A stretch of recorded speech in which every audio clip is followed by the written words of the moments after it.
Edit to की खास बात ये है कि वहाँ के मैंने वहाँ पर जाकर ये चीज़ देखी कि मैं कई जगह उससे पहले और भी जगह काम करने गया, लेकिन जैसे एक्टिंग कर रहा हूँ तो अरे सुनो भाई, ये सब नहीं करने की जरूरत नहीं है यार, ये पर्दा है तुम्हारा, तुम्हारा स्टेज नहीं है, ये मत करना, गंदा लग रहा है तुम्हारे पर। ओके, थोड़ा पीछे जाओ, आगे जाओ, थोड़ा दाएं जाओ, बाएं जाओ, अरे क्या कर रहा है यार, ये कौन लाया इसको। इससे आदमी जो है टेंशन में आ जाता है, जो उसकी सारे जो उसका किरदार रहता है वो निकल जाता है। लेकिन एडिट टू में हमारे शशांक जी, राजन जी इस तरह के हैं कि वो जैसे तुम हो, जैसे तुम हो वैसे ही करो कुछ यार, मैं नहीं बता रहा आपको क्या करना है, तुम करके बताओ। और जो हम अपने अंदाज से कुछ भी करा, उन्होंने ये बोला कि हाथ इधर डालना है, ये पैर इधर करना है, ये सर इधर देखना है, ये मुंडी इधर देखनी है, क्या कर सकते हैं फिर करो। मैंने किया, बोले वेरी गुड। मुझे लगे नहीं मैंने एक्टिंग करी कि नहीं करी यार, उन्हें ओके भी बोल दिया, शॉर्ट हो गया। तो ये सारी चीज़ें अगर किसी को आपको बढ़ाना है तो उसके जैसे बन जाओ, तो वहाँ पर वो करेक्टर के साथ करेक्टर जैसे बन जाते हैं, तभी आदमी काम कर पाता है, वरना आदमी काम नहीं कर पाएगा अगर आप नर्वस करेंगे इसको। प्यार से काम होता है, तो ज़िंदगी में कभी किसी से काम लेना है तो प्यार से, जितना भी होगा सब निकाल के रख देगा वो आपके सामने। आर्टिस्ट है ना बेचारा, वो जैसा भी है, जिस पल का भी है, तो प्यार से बात करना बहुत ज़रूरी है आर्टिस्टों के साथ। गलत। देखिए, मैं यहाँ पर एडिट टू की बात नहीं कर रहा हूँ, जहाँ भी आदमी काम करता है, जिस जगह भी आदमी काम करता है, तो सबसे पहले तो वो रिस्पेक्ट का बहुत भूखा होता है। अगर आप उसको रिस्पेक्ट देंगे तो वो क्यों नहीं करेगा काम। जो कि मुझे एडिट टू में रिस्पेक्ट, प्यार जो राजन जी ने, जो शशांक जी ने दिया, मुझे और जगह नहीं मिला। तो यहाँ उन्होंने मुझे कंफर्ट दिया, मुझे मौका दिया करने का, जो मैं कितने साल से करने की कोशिश कर रहा था। कोई मेरी तरफ नज़र भी नहीं डाला था, देखना भी, अरे सुनना ही नहीं चाह रहा था भाई। तो कम से कम यहाँ ये चीज़ मिली, मुझे सुनने को मिली, मुझे कुछ करने का मौका मिला, कुछ दिखाने का मौका मिला। लोग मुझे आज जान रहे हैं, लोग मुझे पहचान रहे हैं कि अमित जी के किरदार में था मैं, वहाँ से निकाल करके मुझे अपनी पहचान बनाने का मौका मिला। तो वो शशांक जी और इन लोगों की वजह, एडिट टू की वजह से मिला है, तो इसलिए मैं उनकी तारीफ कर रहा हूँ।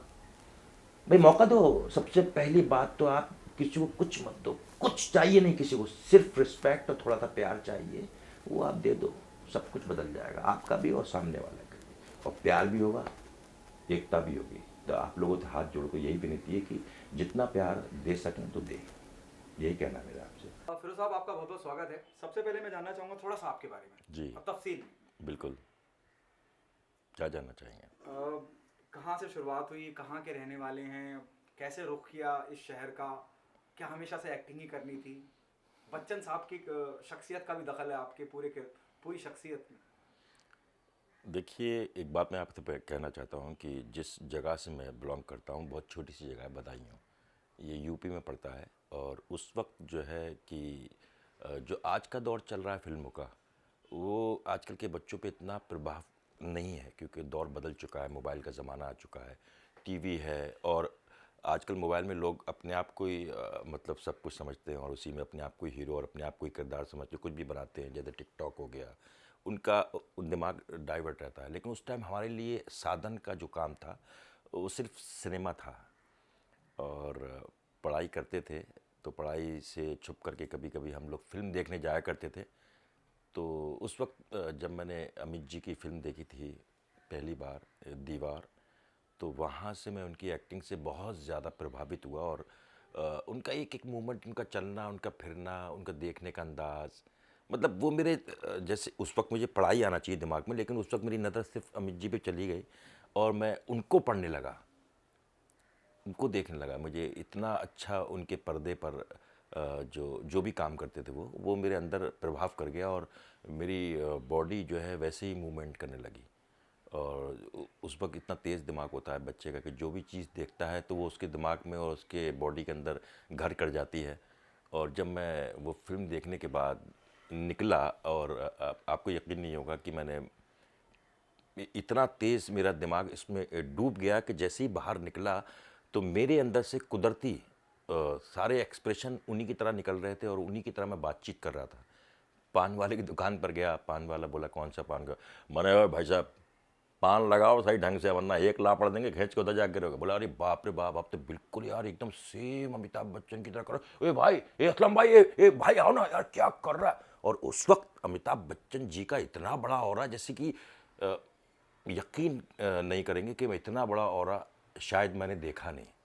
क्योंकि मैं जब निकलता था स्कूल के लिए, तो रास्ते में यकीन नहीं करेंगे, अगर रिक्शे वाला भी सामने से आ रहा है मेरे, तो उनका प्रभाव इतना था तो वो रक्शे वाला भी अमिताभ बच्चन के अंदाज में गाड़ी चला रहा है, "ए, चलो ए हट ए माँ ए हटना ए प्यार किधर जाने का सब, हाँ सब 2 रुपये लेंगे सब।" तो पूरा अमित जी का मैंने देखा कि हर कदम कदम, हर चौराहे पे, हर नुक्कड़ पे आपको अमित जी के फैंस इतने थे कि मैं बता नहीं सकता। पान की दुकान पे है साहब, हाँ कत्ता या चूना कौन सा, ए लल्लू, ये सब बातें मैंने देखता तो मैंने कमाल है यार। तो वो सब चीज़ उस वक्त वो मैंने जो पकड़ा वो इतना कमाल का हो गया। कैसे हुआ ये तो ऊपर वाले ही जाने। और क्या ना उम्र ही होगी, I am sorry to cut you, क्या उम्र होगी आपकी उस वक्त जिस वक्त दीवार देखी आपने? मेरी उम्र उस वक्त यही कुछ जो 22, 23, 24 इस तरह की उम्र थी, छोटी उम्र थी उस वक्त। तो वो सारी चीज़ें मेरे अंदर आ गई हैं और अब मुझे देखना था कि अमित जी कहाँ हैं, कौन है ये, क्या करते हैं, कैसे करते हैं। और मुझे लगा कुछ अलग ही दुनिया के ये होंगे और इनको देखना मेरे लिए बहुत मुश्किल की बात होगी। मैं कैसे जाऊं, कैसे मिलूं। तो अमित जी से मिलने की चाह में मैं बदायूं से बॉम्बे आ गया और यहाँ पर जो है बड़ी बड़ी सड़कें, बड़ा बड़ा रोड, परेशान हो गया, खाने पीने की प्रॉब्लम हो गई। और अमित जी तो मुझे कहीं दिखाई नहीं दे रहे हैं और जिससे भी पूछूं तो वो मेरा मजाक बना रहा है। अरे भाई देखो ना भाई, अमित जी से मिलने आयला भाई, कहाँ से आयला भाई बदायूं से आयला भाई अमित जी से मिलने का इसको। ये सब चीज़ें सुन सुन के और परेशान। स्टेशन पे सो रहा हूँ, इधर जा रहा हूँ उधर। मोहब्बत देखिए आप, अच्छा खासा मेरा घर सब कुछ छोड़ छाड़ करके मैं स्टेशन पे सो रहा हूँ, चाय के बाकड़े पे सो रहा हूँ और पैसे मेरे ख़त्म हो गए। तो वो जिस बाकड़े पे केले का केले की एक भगार बोलते हैं या केले की कुछ दुकान थी, वहाँ मुझे लेटने को थोड़ी सी जगह दे दी। उसके बाद 3-4 दिन बाद उन्होंने कहा भाई कब तक रहोगे यार, यहाँ पर तो ऐसे नहीं चलेगा, तो आप एक काम करो यार, वो केले के साथ जो ठेला लगाता है उसके साथ आप भी चले जाओ भाई। तो मैंने कहा यार ये तो बड़ा अजीब सी बात हो गई और मुझे अपने घर वालों की बहुत ही आदत लगी यार, ये तो मैं फंस गया यार, ये कहाँ पे मुझसे क्या काम करा रहे हैं। एक दोस्त और भी आया हुआ था मेरा, उसका नाम लाल था। तो हम दोनों को जो है उन्होंने लगा दिया लाइन से और बड़ी शर्म लगे क्योंकि छोटी जगह के हम रहने वाले। यूपी में तो सब लोग अपने आप में ही वो होते हैं ना राजा, मैं करूँगा ये काम, मैं जाऊँगा। लेकिन यहाँ हम बुरी तरीके से फंस चुके थे। तो केले वाला के साथ में हम चले और एक सोसाइटी में जाकर के वो कहता है यहाँ आवाज़ लगाओ भाई, बेचने के लिए आवाज़ लगाना पड़ती, बड़ी बड़ी बिल्डिंग है, आवाज़ वहाँ तक जाना चाहिए। यार मैंने कहा भाई प्लीज़ मुझसे मत करवाओ ना, मेरे से नहीं होगा यार, प्लीज़ यार आप ही कर लो ना। अरे करो ना यार, कुछ नहीं होता ना यार, देखो तुम्हारे कैसे कमवाता हूँ तुम्हारे, छोड़ो फिल्म लाइन को, ये वो ऐसे करके। तो वो आवाज़ें नारियल 5 का 3, 5 का 3, 5 का 3, इस तरीके से आवाज़ें निकलवा चलते जा रहे हैं हम लोग, बेचते जा रहे हैं, चलते जा रहे हैं। उधर से मेरा दोस्त आ रहा है, इधर से मैं आ रहा हूँ, उधर से वो नारियल बेच रहा है, इधर से वो हम लोग नारियल बेच रहे हैं, वो केले बेच रहा है। तो जैसे ही हम दोनों क्रॉस हुए, वो उसका ठेला ऐसे आ रहा और मेरा ऐसे जा रहा है, तो हम लोग एक दूसरे देख के नारियल 5 का 3, नारियल 5, कहाँ फंसा दिया थाले, तेरे को मारूंगा, खींच के कहाँ लेकर आया मुझे, यहाँ पे कुछ ना हो, घर चलेंगे। तो वो भी रो रहा है, मुझे, मैं भी रो रहा हूँ। एकदम टेंशन में आ गए हम लोग कि यार ये क्या काम करवा रहा है हमसे यार, रात को खाना पीना भी नहीं हो पा रहा है, चुपके से हम केले वेले तोड़ तोड़ के खा रहे हैं। फिर कहीं जाकर के उसने 20-25 रुपये हमें दिए, तो भूख लगी तो हम लोग खाना खाने के लिए गए। तो इस तरीके से मेहनत लाइफ में। और कब आपको लगा कि अब प्रोफाइल लेके लोगों के दफ्तरों के दस्तक देना चाहिए जहाँ अब एक्टिंग करनी है, ये कब हो? एक्टिंग का तो कुछ पता नहीं था। बस ये था कि एक जगह एक शो चल रहा था जिसमें बहुत सारे जो नकल करने वाले लोग होते हैं वो काम कर रहे थे। तो उस वक्त मुझे ये नहीं पता था कि डुप्लीकेट या किसी की मिमिक्री करने से भी काम मिलता है, बिल्कुल नहीं पता था। मैं तो सिर्फ अमित जी को देखने के लिए आया था। लेकिन पैसों की परेशानी की वजह से जब मैंने देखा शो में वो कोई अनिल कपूर की एक्टिंग कर रहा है, कोई इसकी एक्टिंग कर रहा है, तो मैं दिल में सोच रहा यार मैं भी तो यार अमित जी की एक्टिंग कर लेता हूँ यार, तो शायद कोशिश करता हूँ। तो वहाँ एक ऑर्गेनाइज़र बैठे हुए थे, तो मैंने उनसे कहा कि सर, पीछे से मैं तंबू फाड़ के उनके पास पहुंच गया। मैंने कहा सर मुझे भी कुछ काम दीजिए, मैं बहुत अमित जी की एक्टिंग करता हूं। तो वो हंसने लगा क्योंकि ना मेरी हाइट थी, ना मेरी शक्ल मिलती थी और ना ही मेरे उस तरह का उनकी हाइट, लंबाई, चौड़ाई, चेहरे पे कोई नाक नक्शा, उनको कुछ भी वैसा था नहीं। लेकिन मैंने कहा सर मैं बिल्कुल उनकी जैसा नहीं लगता हूँ, लेकिन मुझे लगता है कि मैं उनका परफॉर्म बहुत अच्छी तरीके से कर सकता हूँ, तो मुझे एक मौका दीजिए। तो उन्होंने मुझे एक मौका दिया था उस पर जाने का। तो वहाँ पर जो मैंने अमित जी का डायलॉग सुनाया था उससे पब्लिक थोड़ी प्रभावित हुई और उसने उस वक्त मुझे पहली पेमेंट थी मेरी कुछ 70-80 रुपये उसने दिए। तो हम लोग जो है बड़े खुश हुए, 70-80 रुपये लेकर खाना खाया पेट भर के, मस्ती के साथ दबाकर। तो वो एक मेरा पहला जो मेरी कमाई थी तो वो ये थी। उसके उसके बाद क्या रुक किया आपने यार कि चलो यार इससे भी पैसे बन सकते हैं? This is इससे बन सकता है। तो फिर वहाँ से वो आदमी मेरे से प्रभावित हो गया, उसने मेरे लिए वैसे ही कपड़े बनाए, वो हील के थोड़े जूते अंदर पैडिंग डाल के कि तुम इससे थोड़ा हाइट में लंबे लगोगे, थोड़े बाल बड़े कर लो और ऐसा कर लो वैसा कर लो। फिर उसके बाद मेरी जो कहानी है वो सीधी 80 रुपये से 500 रुपये पहुँच गई। फिर उसके बाद 1000 रुपये हो गए, फिर 1500। फिर इस तरह से मेरे को लालच आने लगा, तो मैं सब कुछ भूल गया और उसी में फोकस देने लगा। और हालांकि मेरा उस वक्त एक्टिंग से कोई ताल्लुक़ नहीं था कि मैं एक्टर बनूंगा या ये करूंगा, लेकिन इस चीज़ से मेरी लालच बढ़ती चली गई और मैं काम करता गया, क्योंकि पैसों की सख्त ज़रूरत थी, बॉम्बे के अंदर रहना है तो इस तरीके से मैं काम करता रहा। फिर मुझे 1-2-3 सचिन जी जो मराठी एक्टर हैं, उनका एक सीरियल स्पूफ करके उन्होंने बनाया था, रिन 1-2-3, उसके अंदर प्रॉपर तरीके से मुझे काम मिल गया। वहाँ से मेरी लाइफ जो है चेंज हो गई और काफ़ी काम मैं करने लगा। अमित जी से फिर मुलाकात हुई कभी? जी हाँ, अमित जी से अभी मुलाकात हुई फिरोज जी? जी हाँ, जी हाँ, मेरी अमित जी से मुलाकात हुई थी कोराम के सेट पर। अमित जी के सामने एक हमारे मराठी डायरेक्टर हैं, उन्होंने मिलवाया था और कहा कि सर ये आपकी बहुत अच्छी एक्टिंग करते हैं, बहुत अच्छी मिमिक्री करते हैं। और मेरे हाथ पैर तो भूल गए थे, क्योंकि मैंने अमित जी को अपनी ज़िंदगी में कभी सामने से देखा नहीं था। और जब पहली बार उनको मैंने अपने सामने देखा तो मेरे मुंह का जो थूक था वो एकदम सूख चुका था और घबराहट के मारे बुरा हाल था।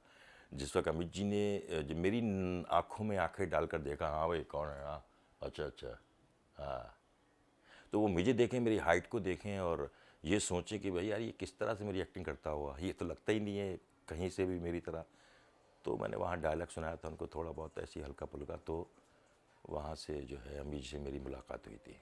जैसे आपने कहा, आपने भी अभी अपने एक दोस्त का जिक्र किया कि सचिन का आपने कहीं जिक्र किया कि वहाँ से ज़िंदगी बदल गई। जी, किस तरह से बदली ज़िंदगी फाइनेंशियली, माली हालात से? और वो जो काम माली में हालात काम में जो थे, हम लोगों को खाने पीने की जो प्रॉब्लम थी, क्योंकि मेरी ज़िद थी मैं कभी घर से 1 रुपया भी नहीं मंगाऊंगा, जो कि आज तक मैंने वहाँ से नहीं मंगाया है। आज ऊपर वाले करम से जो भी छोटा मोटा घर है, गाड़ी घर जो भी कुछ किया है, तो मैंने अपनी मेहनत से और कदम कदम कदम पर मेहनत की है। क्योंकि जिस चीज़ का ठप्पा अगर आप पे लग जाए तो उसमें से निकलना आपके लिए बहुत मुश्किल का, बहुत ही मुश्किल है।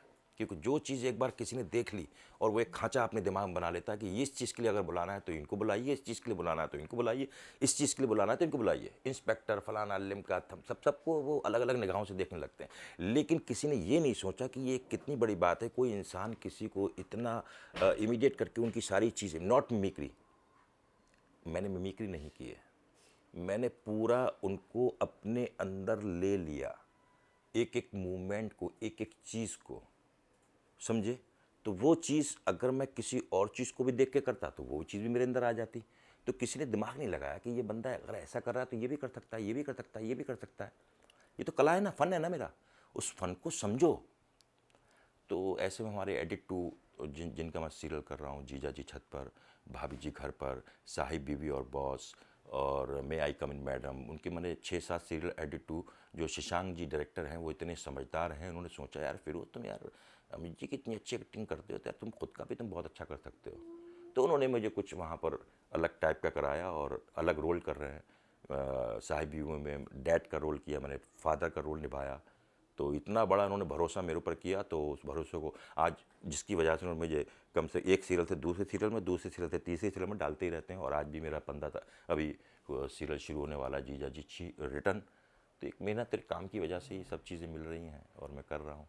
फिरोज भाई, जैसे आपने जीजा जी का जिक्र किया, आपने बाकी शो का जिक्र किया, वो कौन सा एक ऐसा शो है जिसने फिरोज की ज़िंदगी बदल के रख दी, लोगों तक पहुंच गया है पैगाम की, he is a actor, good actor? हाँ, मैं तो यही कहूँगा कि वैसे तो सीरियल मैं काफ़ी टाइम से कर रहा था, लेकिन नज़र कौन से कैरेक्टर पर पड़ी तो वो जीजा जी छत का था। तो वो एक दिल्ली का कैरेक्टर था, वो मेरा पापा का दोस्त था, तो वो कुछ अजीब तरीके से बात किया करता था और मैं भी जिस तरह से अमित जी से प्रभावित हुआ था उससे भी प्रभावित हुआ। तो मेरे डैडी बैठे हुए थे और बड़े परेशान थे, तो इतने में देखता हूँ कि एक करेक्टर दरवाजे पे आता है और बड़ा लाउड सा बोलता था वो, यार वो शहीद भाई, मैं तुमसे एक बात कहना चाह रहा हूँ भैया। 10,000 रुपये तुम्हारे ऊपर एक आ रहा है, 15,000 रुपये एक आ रहा है भैया। हैं तो पैसा ना दोगे भैया हमारा? मेरे घर में भी 2 बच्चे हैं भैया, मैं उन्हें ना खिलाऊंगा फालतू की बात। भाभी जान चाय ना पीऊँगा, मैं चाय पी ना मैं चाय ना पीऊँगा, ना पीऊँगा ना चाय, मुझे पैसे चाहिए भैया, साफ सी बात है। कब दोगे भैया? और आके हंस चलती थी उसकी, कब दोगे भैया? ना, मैं 15 दिन बाद आ रहा हूँ, 15 दिन के बाद तुम मेरा पूरा का पूरा फुल फाइनल कर दो, ख़त्म बात, मैं आपसे बोलूँगा ना, कुछ साफ सी बात है, क्लियर सी भैया, और ये कुछ उसका। तो मुझे वो उसकी जो चीज़ थी, मैनरिज्म बड़ी अच्छी लगी, और वो मैंने पकड़ा, और जीजा जी छत में उसको एक छटंकी का किरदार था उसके अंदर, वो लेकर आया। अबे जाना, मैं तो हाफ मर्डर करूँगा, जानता नहीं है मुझे अच्छी तरीके, तेरे बाप को अच्छी तरीके जानता हूँ। अरे बहुत बड़ा फुक्का आदमी, इसके अंदर औकात क्या है उसकी? अरे तेरी साले की। तो ये सब जो चीज़ थी वो मैंने पकड़ी, और वहाँ से लोगों की नज़र मेरे किरदार पे पड़ी, तो जिसकी वजह से वही किरदार अब वापस आगे जा रहा है और लोग उसको देखना पसंद कर रहे हैं। फिरोज भाई, जैसे आपने छटंकी का जिक्र किया, जी। जिस वक्त आप इस शो का हिस्सा बने, जी, शशांक की आप जिक्र, शशांक को मैं भी बहुत पहले से जानता हूँ, जब वो यस बॉस करा करते थे, बहुत छोटे वो हुआ अंदर करते से थे। निकालना जानते हैं, किस कलाकार को बड़ा बारीकी से पढ़ते हैं और बातें करते हैं, और बातें करने के दौरान ही वो समझ जाते हैं कि इस समय क्या करवा सकता हूँ, ये कितने अंदर तक, कितने डीप तक जा सकता है ये आदमी। तो मैं जो भी एक्टिंग करता हूँ तो मैं थोड़ा जज्बात में आ जाता हूँ, थोड़ा सा ये हो जाता हूँ, तो उनको लगा कि हाँ ये जो है घुस के करता है, तो उन्होंने वो मुझे मौका क्या दिया। आपको उम्मीद थी जिस वक्त आपको एक किरदार सुनाया गया, पहली बार आपने शूट किया, ऑन कैमरा आप आए, शो ऑन एयर हुआ, यकीनन उसकी प्रेस कॉन्फ्रेंस वगैरह भी हुई होगी, जी, क्या आपने ये उम्मीद की थी कि छटंकी के किरदार को, जो लीड किरदार है, उनकी लेवल की इज्जत, हौसला अफजाई, सम्मान मिलेगा? नहीं मुझे बिल्कुल उम्मीद नहीं थी, क्योंकि उन्होंने बोला यार कि यार वो फिरोज जी एक करेक्टर है, और बाल जो हैं आपके अमित जी की तरह रहेंगे, विग विग लगाई भी थी, और मैंने कहा यार ये तो बड़ा अजीब सी बात है कि आप मेरे को गेटअप दे रहे हैं अमित जी का, और कह रहे हैं कि आपको अमिताभ बच्चन जी उसमें प्ले नहीं करना है, आपको एक नॉर्मल करेक्टर करना है, कैसे करोगे? तो अचानक वही किरदार जो मेरे फादर के साथ आया था वो मैंने क्लिक किया, और अमित जी को अपने अंदर से निकाला और वो चीज़ लेकर आया, तो वो वहाँ पर वो एक अलग ही वो हो गया ना कि अमित जी, और टड़क से ये गेटअप अमित जी का, हाँ भैया क्या हाल चाल है, फर्स्ट क्लास, बढ़िया।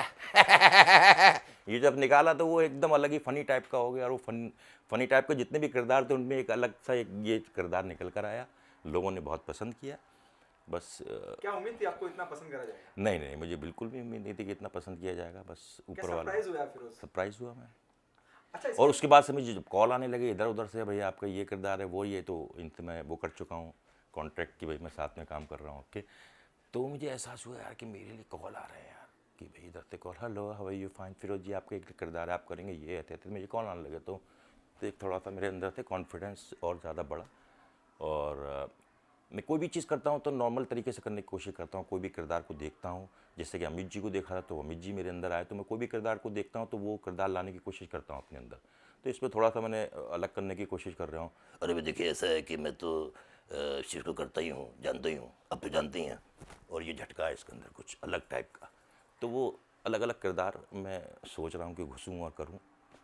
फिरोज, कहीं जिम्मेदारी बढ़ जाती है जब एक कामयाबी मिल जाती है, किरदार को पहचान मिल जाती है? हाँ। देखिए, छटंगी आपने जी, छटंगी को लोग याद करते हैं, फिरोज को कोई नहीं जानता, उस किरदार की बड़ी वाहवाही है। एज एन एक्टर जिम्मेदारी बढ़ जाती है कि एक्सपेक्टेशन हाई हो गई लोगों की? बिल्कुल बिल्कुल हाई। और देखिए सबसे पहली बात तो ये कि एक बड़ी छोटी सी चीज़ है, कॉन्फिडेंट या आदमी थोड़ा सा नर्वस जो होता है वो थोड़ा सा ही फ़र्क है, आपकी सोच पर बड़ा डिपेंड करता है। आप किसी भी चीज़ को दिल से और पूरी लगन के साथ करते हैं तो ऐसा हो ही नहीं सकता कि आप ना कर पाएँ। ये आपके अंदर की ये सारी चीज़ें, आप अपने आप को परफेक्ट रखें, कोई भी चीज़ करने जा रहे हैं तो कि मैं ये अंदर से आवाज़ आना चाहिए आपकी कि मैं ये चीज़ कर लूँगा, तो मेरे अंदर से आवाज़ आती है कि मैं ये कर लूँगा तो मैं कर लेता हूँ, और मुझे कुछ भी लगा कि मैं ये चीज़ नहीं कर पाऊँगा तो वो काम मैं लेता ही नहीं हूँ। मिसाल के तौर पर मैं इतना पढ़ा लिखा नहीं हूँ, इंग्लिश मुझे काफ़ी रोल ऐसे भी आए जिसमें मुझे काफ़ी इंग्लिश का इस्तेमाल करना था, लेकिन मैं इतना नहीं जानता हूँ, तो मैं साफ मना कर देता हूँ, भाई मुझे नहीं आती ये चीज़, अगर आप यही चीज़ हिंदी में करवाना चाहते हो तो मैं कर सकता हूँ, ऐसा बोल देता हूँ साफ साफ, तो वो चीज़ का सामना ही नहीं करना पड़ता मुझे। लॉकडाउन एक वक्त रहा, एक दौर रहा जी मैं समझता हूँ हिंदी फिल्म इंडस्ट्री पे बहुत असर पड़ा, थिएटर पे बड़ा असर जी पड़ा, जी पूरा, हालांकि पूरी दुनिया पे असर पड़ा, लेकिन मैं हिंदी फिल्म इंडस्ट्री की बात करता हूँ, सब कुछ रुक गया। आपका ये लॉकडाउन का वक्त कैसा गुजरा, और क्या परेशानियों का सामना करना पड़ा, या जिंदगी ढर्रे पे थी? ज़िंदगी में ढर्रे पे तो किसी भी कीमत पर सवाल ही पैदा नहीं होता, क्योंकि इतनी परेशानियाँ, मैं यहाँ हूँ तो मेरे से भी कई लोग जुड़े हुए हैं, मेरी मम्मी, मेरे पापा, मेरे भाई बहन, जिनको मैं हर महीने मुझे कुछ ना कुछ उनके बारे में सोचना पड़ता है, और बहुत ज़्यादा मुसीबत आ गई, चलता हुआ सीरियल बंद हो गया और हम लोग घर पर बैठ गए, तो कभी ज़िंदगी में नहीं सोचा था कि एक आदमी 3 महीने या 3.5 महीने एक ही कमरे या एक ही घर के अंदर बंद हो जाएगा।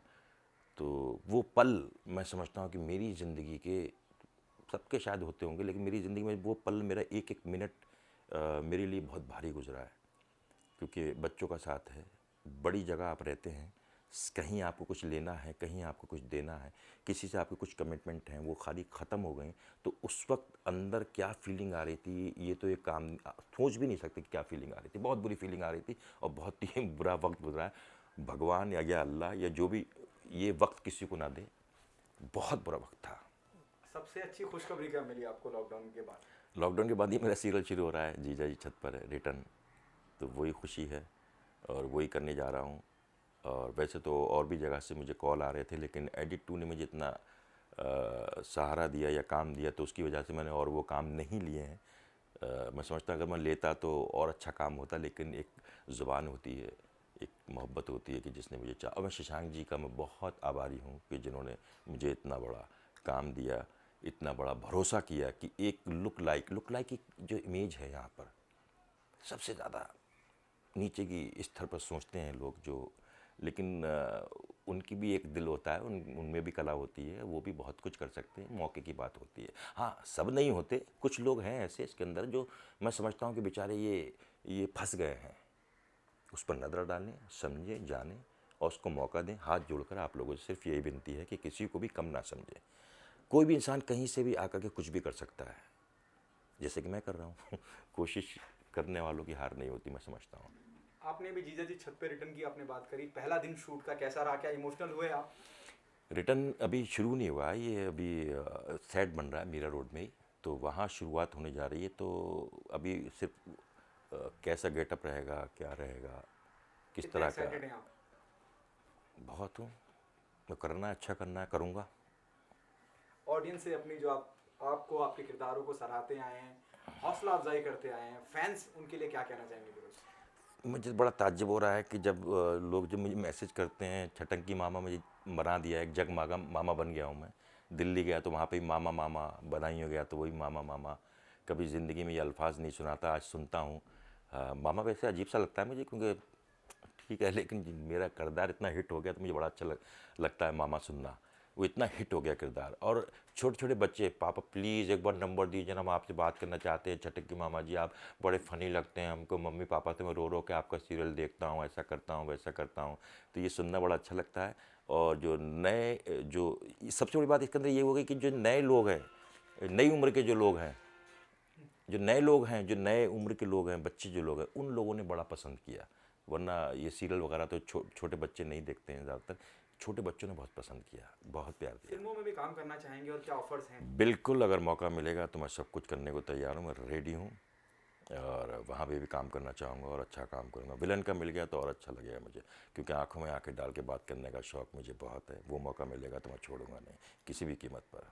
क्या ये इमेज तोड़ने की कोशिश है जब आप विलन का काम करने की बात करते हैं, दैट टू वो भी इमेज बड़े तोड़ने वाली बात नहीं, मैं कुछ अलग अलग अलग अलग अलग कुछ करना चाहता हूँ, कुछ करने को मिले। और मिलेगा, मुझे उम्मीद है बहुत जल्द वो कॉल आएगा और वो मैं सुनूंगा और करने जाऊंगा, और बहुत जल्दी, क्योंकि कॉन्फिडेंस से सारी चीज़ें, ओवर कॉन्फिडेंस नहीं, सिर्फ confidence. Thank you so much Firoz साहब।